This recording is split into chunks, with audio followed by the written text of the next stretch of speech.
Well, my name is Andrew. I'm a freelance illustrator. This is my studio. I've been drawing since young and I just haven't stopped since then.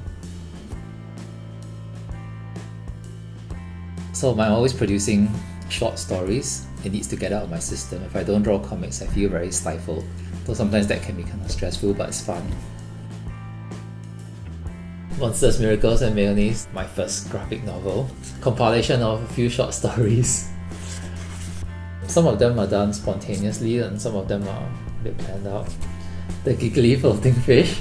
The story is about how when we want something, we go crazy about it. We can't stop thinking about it. When we finally get it, we lose our excitement over it pretty quickly. The center part, there are quite a few mini stories, but this is about my fear of cockroaches.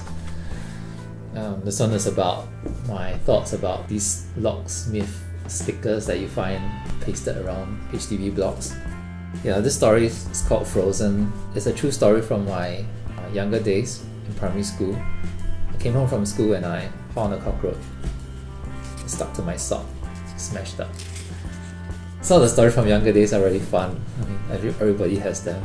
So this is when I actually took somebody else's water bottle home and I thought it was a miracle because the water had changed to grape juice.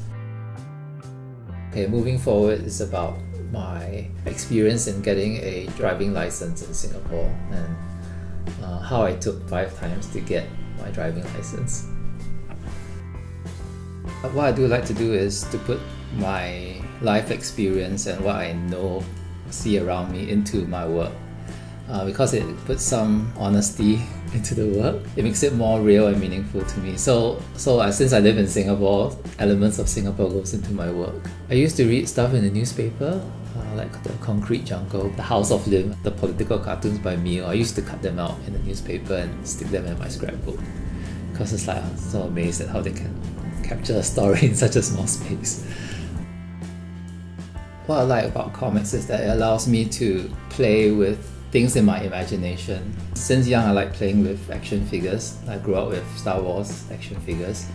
It just seemed kind of kiddie-ish, but if you do a comic, you can still have those characters and fighting with each other. You still can have spaceships and aliens, but it's seen as a grown-up thing to do. So in a way, comics allow me to still play with action figures in my head.